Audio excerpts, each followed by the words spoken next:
आप देश के किसान हो, शायद कुछ कर्ज लेंगे। हमें जब किसान कर्ज लेता है, जब उसकी बेटी की शादी होती है, मैंने तो ऐसे किसानों को देखा है जो 50-50 हजार रुपए का कर्ज ले रहे हैं शादी करवाने के लिए अपनी बेटियों की, और वो आत्महत्या कर देते हैं क्योंकि वो कर्ज नहीं लौटा पाते। 10,000 रुपए के लिए, 50,000 रुपए के लिए, 1 लाख रुपए के लिए आज देश का किसान आत्महत्या करता है। और देश का खरबपति देश की संपत्ति से, आपके सरकारी बैंकों से 16 लाख करोड़ रुपए का कर्ज अपना माफ करा देता है। ये चल रही है बहनों और भाइयों सरकार आपके देश में। जब आपके बेटे सरहद पे जाते हैं, खून पसीना दे के आते हैं देश के लिए, तो उनकी ये उम्मीद है कि जो सिंहासन पे बैठेगा, जो हमारे देश के प्रधानमंत्री बनेंगे, उनका ध्यान सिर्फ बड़े बड़े खरबपतियों की तरफ होगा? क्या ये उम्मीद रखते हैं आप अपने नेताओं से? कैसी परंपरा रही है हमारे देश की। महात्माओं से लेकर राजनीति से पहले धर्म की जो परंपराएं रही हैं, उन्हीं ने तो हमारी राजनीति की परंपरा की नींव डाली।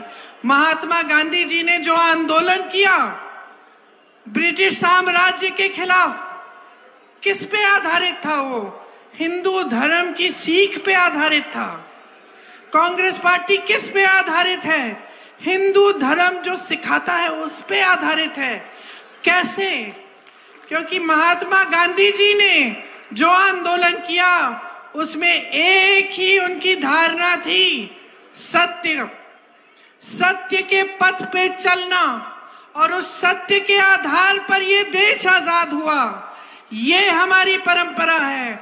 हमारी परंपरा है गुरुओं महात्माओं से लेकर आज तक हमारी परंपरा ये रही है इस देश की कि जो सत्ता में रहता है वो देश की सेवा ही उसका धर्म बनता है, और वो धर्म को इस तरह निभाता है कि वो देश की जनता को सर्वोपरि रखता है, भगवान की तरह मानता है।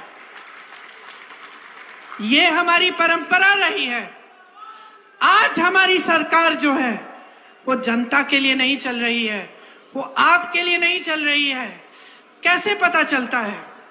जब इनके नेता, भाजपा के नेता आपके सामने भाषण देने आते हैं तो जरा मुझे बताइए कि क्या क्या बातें करते हैं। मोदी जी से के मुंह से अगर किसी एक जने ने ये शब्द बेरोजगारी सुना हो तो हाथ उठाओ। सुना है? 10 सालों के लिए प्रधानमंत्री रहे हैं। अरे पूरी दुनिया में नाम बनाए आए हैं, पूरी दुनिया का भ्रमण कराए हैं, अपने लिए 2 हवाई जहाज 16,000 करोड़ रुपए के खरीद भी लिए हैं और भ्रमण किए हैं। अमेरिका से लेके, इटली से लेके फ्रांस, पता नहीं कहां कहां घूम आए हैं। अच्छी बात है, कहते हैं देश का नाम, मान सम्मान बढ़ा रहे हैं, ठीक है। लेकिन मोदी जी क्या इस देश की जनता को भूल गए हैं?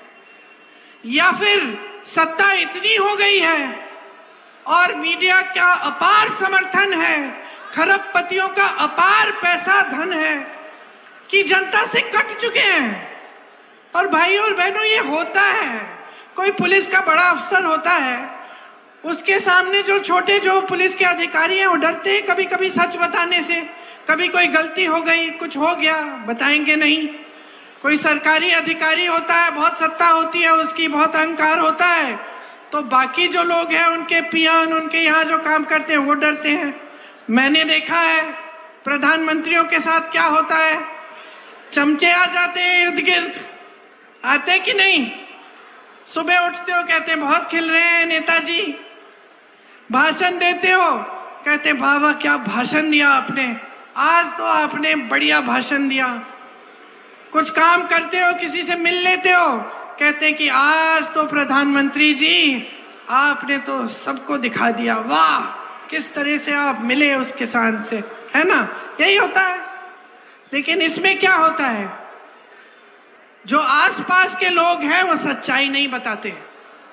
जब वो सच्चाई बताना बंद करते हैं तो नेता कट जाता है जनता से।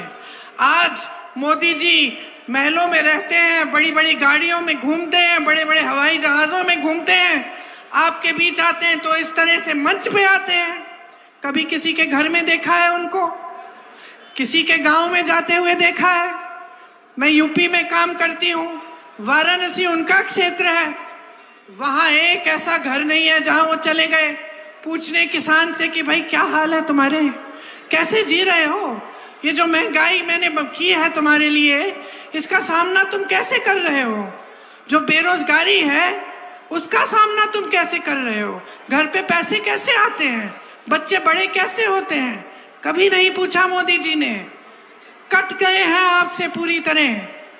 मोदी जी मंच पे आते हैं, बड़े बड़े उद्घाटन करते हैं, टीवी पे दिखते हैं, भाषण देते हैं तो इतने साफ सुथरे, एक लकीर नहीं, धूल मिट्टी का तो नाम ही निशान नहीं है। अरे कैसे जानेंगे कि किस धूल मिट्टी में जी रहे हैं आप, किस दलदल में फंसे हैं आप गरीबी के? कैसे जानेंगे? कौन बताने वाला रह गया है? कोई नहीं रहा। जान नहीं पाएंगे, जानना चाहें तो भी जान नहीं पाएंगे। 10 सालों में उन्होंने इस देश को के गरीब को किस तरह से और भी गरीबी में ढकेल दिया है, ये जानकारी उनके पास हो ही नहीं सकती, क्योंकि आपके बीच आना ही बंद हो गया है। आप देखते हैं उनको पूरी शान शोहरत। ये देश की जो मीडिया है, जो मेरे सामने मेरे भाई खड़े हुए हैं, ये तो सब खरबपतियों ने खरीद रखे हैं सारे चैनल, जो दिखाना चाहते हैं दिखाते हैं, जो दिखाना चाहते हैं वही दिखाते हैं। विपक्ष को इस कदर दबा रखा है मोदी जी ने, कोशिश कर रहे हैं पूरी, लेकिन हम लड़ते रहते हैं, हम खड़े रहते हैं, हम आवाज उठाते रहते हैं, क्योंकि हम इनकी सत्ता से डरते नहीं हैं। लेकिन भाइयों और बहनों, सच्चाई ये है कि हद से ज्यादा इन्होंने सत्ता बटोर रखी है, धन बटोर रखा है। आपको कहते हैं बहुत ईमानदार हैं, कहते हैं कि देखो सब विपक्ष के नेता मेरे पीछे पड़े हुए हैं क्योंकि मैं अकेले भ्रष्टाचार के खिलाफ लड़ रहा हूं। कहते हैं ना, सुना है आपने टीवी पे कि मोदी जी खुद कहते हैं, अपने मुंह मियां मिट्टू खुद कहते हैं कि मैं ही एक इंसान हूं जो इस पूरे देश में ईमानदार हैं, बाकी सारे भ्रष्ट हैं। और क्या करते हैं ये ईमानदार इंसान? एक ऐसी स्कीम निकालते हैं जिसको कहते हैं इलेक्टोरल बॉन्ड स्कीम। क्या है ये स्कीम? ऐसी निकाली इन्होंने कि जो भी इनको चंदा देगा, जो भी इनको चंदा देगा उसका नाम गुप्त रहेगा। तो बड़े बड़े उद्योगपति, खरबपति, जाने कौन चंदा दिए, ये लोग इकट्ठे करते रहे। आज इस दुनिया में, देश में नहीं दुनिया में, सबसे अमीर पार्टी, राजनीतिक पार्टी कौन सी है? कौन बताएगा? देखो सब जानते हो, सब जानते हो। ये बड़ी बड़ी इमारतें बनाते हैं अपने जिले के ऑफिस में, इनके लिए जो भी काम करता है उनको थोड़ा थोड़ा पैसा देते हैं। हमारे बेचारे सेवा दल के कार्यकर्ता, कांग्रेस के कार्यकर्ता, आप लोग बैठे हो, क्या मिलता है आपको? आप सेवा करते हो, नारे लगाते हो, आंदोलन करते हो, आपको तो कोई वेतन नहीं देता। आप तो इसलिए करते हो क्योंकि आपके दिल की भावना है।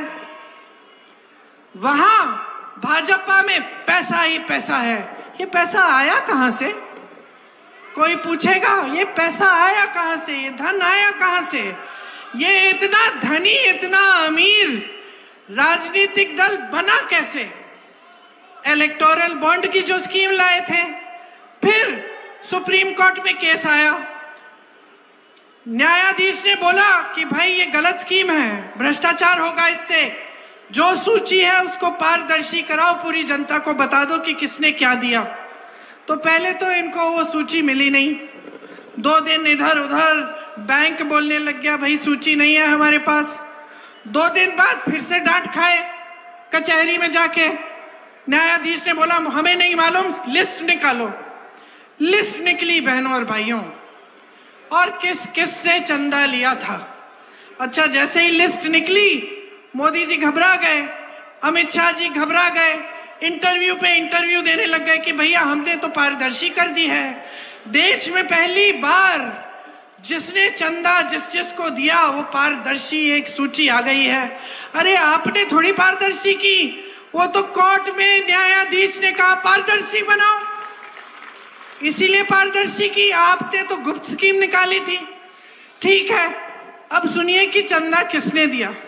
आपको याद है गुजरात में एक पुल गिर गया था, आपने टीवी पे देखा होगा, सैकड़ों लोग नदी में बह गए थे, याद है? जिसने पुल बनाया उसने चंदा दिया। आप सबको वैक्सीन लगी थी कोविड की, किस किस को लगी? मुझे लगी 2-2 बार, हम सबको लगी। वैक्सीन के वो जो क्या कहते हैं उसको, सर्टिफिकेट को, उस पे किसका चेहरा था? जोर से बोलो, मोदी जी का चेहरा था ना। मोदी जी खुद अपना चेहरा लगाए कि मैंने पूरे देश में वैक्सीन लगाई है और दुनिया भर में भी वैक्सीन भेज दी है, मोदी जी खुद कहते थे।